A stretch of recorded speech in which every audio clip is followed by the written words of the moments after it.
баяртай согтолтой морил. Өнөөдөр та бүхэнд минималист тэмдгэрийн үндсэн 5 арга болон төсөв багтахаар гэрээ хэрхэн тохижуулах зөвлөгөө хүргэх гэж байна. Заавал үнэтэй тавилга материал авах шаардлагагүйгээр орон зайгаа загварлаг, тайван энгийн бөгөөд төслөг болгох боломжтой. Мөн сүүлийн хэсэгт маань төсөв хэмж гэрээ тохижуулах шилдэг аргууд багтсан байгаа тул та видеогоо төслөг зэрэг. За ингээд олон юм нуршлгүйгээр үндсэн 5 арга руу гаръя. Эхнийх нь бол тодорхой өнгийн байдлыг сонгох. Минималист хэм маягийн гол суурь нь өнгөний зохицол. Энийг өнгөсөмжлөгээр хэдүүлээ ярилцсан. Хэвчлэн цайвар төвөгсгсөн өнгө давамгаалдаг. Яагаад гэвэл тодорхой өнгөний өсөл нь орон зайг илүү цэмцгэр амар хамгаалсан хэрэгжүүлдэг. Та хамгийн ихдээ 2-3 өнгийг л ашиглаарай. Цагаан сарл, бэж зэрэг 50 өнгөнүүд сонгох нь илүү үр дүнтэй байдаг. Мөн энэхүү өнгөний системийг биелүүлсэн нэг хэмжээтэй 50 харагдуулдаг. Жишээ нь та ханы өнгөө цайвар сонгож байгаа бол тавилгаа сарл, шаргал зэрэг өнгөөс биелүүлэх тохиромжтой. Мөн төсвийг бага байлгахын тулд ханы өнгө өөрчлөлтийн оронд зөв өнгийн дааван хөшиг болон дээр ширээний бүтээлгийг сонгох нь илүү үр дүнтэй. За хоёрт гарга маань бол илүүдэл цусаа хасах. Өнгөсөмжлөгээр хэдүүлээ минимализм гэдэг нь багвал их гэсэн философи суурилдаг гэж ярилцсан. Үүний дагуу минималист хэв маягийн гол үе бол баг зүйл зөв илүү тавтах гэж ойлгож байна. Хэрэгэлдэггүй хоочилсан давхцсан эд зүйлсийг ялгаж за түүнийг ахын дүүлсэж болох зэргээр ялгаж салгаж болно. За жишээ нь хоолны хэрэгслийг хэд олон хөлбөртэй байлгахын оронд үндсэн хэрэгслүүдэд үлдээж за илүүдэл цусаа мөнгөнд харагдах зөвхөн байдлаар хадгалах хайрцаг савж өгөөнд хийж болно. За 3 дахь маань л өнгөснөл олон үйлдэл хийлгсэн байна.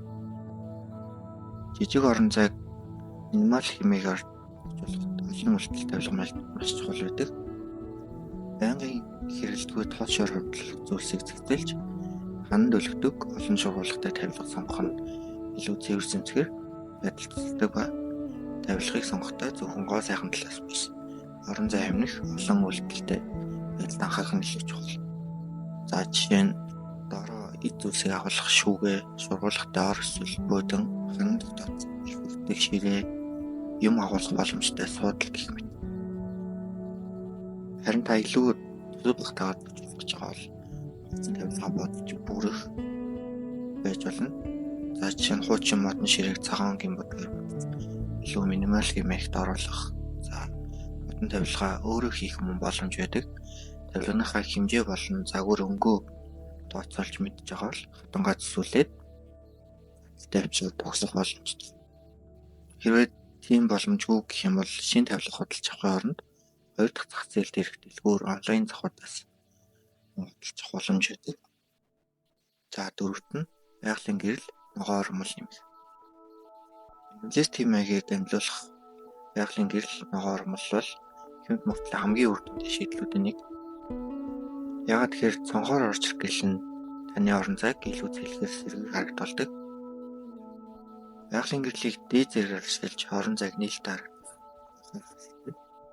Үүний тулд хэдүүлээ хөшиггүй эсвэл арай илүү нингэн за гэрэлтэг хөшгүүдийг сонгоод илүү сайн. За мөн орон зайг том харагдуулах балгон ил методыг нэмж өгвөл бас зүгээр байдаг. За мөн шалнаас хаац уцлах хөшиг сонгох нь хаацыг илүү өндөр харагдуулж за орчныг илүү цэлгээс том харагдуулдаг байгаа. Мөн хэтэрхий гэрлүүдийн оронд орчин үеийн лед гэрлүүд ханд хаазандаа эсвэл илүү үр дүнтэй.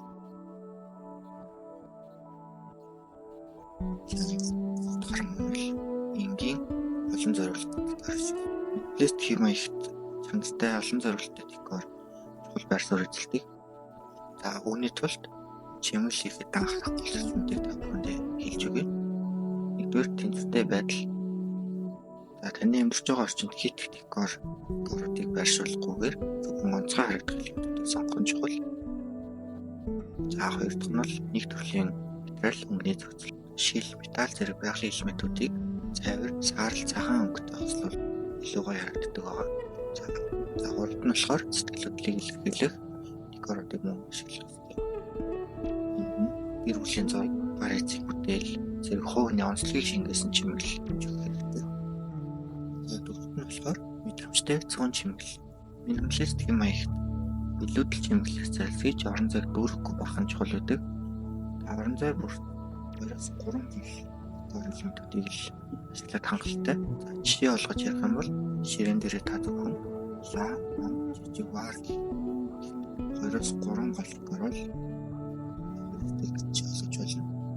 За ханын чимэглэлд цөөн хэдэн том хэмжээний минимал зураг болон хар зураг сонгох хэрэгтэй.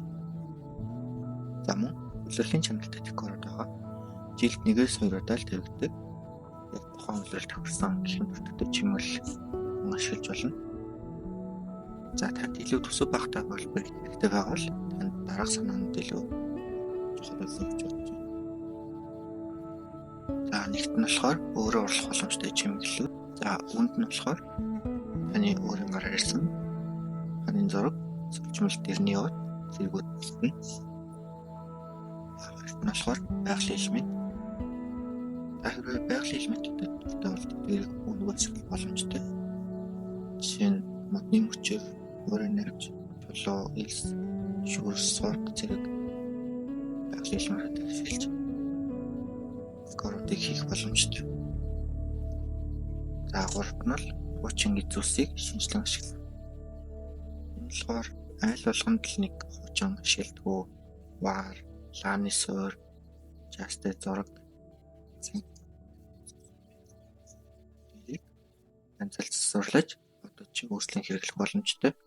За мөн зардал багтаа дэлгүүрүүд бол Apple, за IKEA зэрэг дэлгүүрүүдээс хэмжиж зөвлөж минималист хэмээх төгссөн жижиг декор. За ингээд эцэстэн дүгнж хэлэх. Дээрх 5 аргаас гадна таны төсөв хэмжүүл аргууд бол дор материалаар бүтээлчээр өөрчлөлт хийх. Хоёр зах зээлээс хямд тавилга декоруудыг мөн хайх боломжтой. За хуучнаа шинжлэн ашиглах боломжтой. Хүчин тавилга, өшиг, лим бүхүүл, цаг зэрэг бодсоор боломжтой.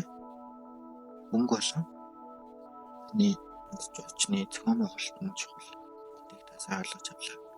Цайвар өнгүүдийг илүү ашиглах, мөн зөв гэрэлтүүлэг, олон үйлдэл тавилгуудыг ашиглах илүү чухал шүү. За ингээд та бүхэн минималист зэрэг 5 арга болон багтаагаар бужуулах зөвлөгөө хүргэлээ. Таалагдсан бол сэтгэлээс өөрийн туршлагаасаа мөн хуваалцаарай. За ингээд хэлсэн төлтэй минималист болон амьдралын хэм маягийн тэрийн талаар мэдхийг хүсвэл манай аккаунтаас subscribe болон лайк дараарай.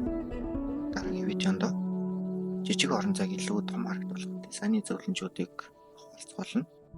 За ингээд дараагийн бичлэг хүртэл баярлалаа.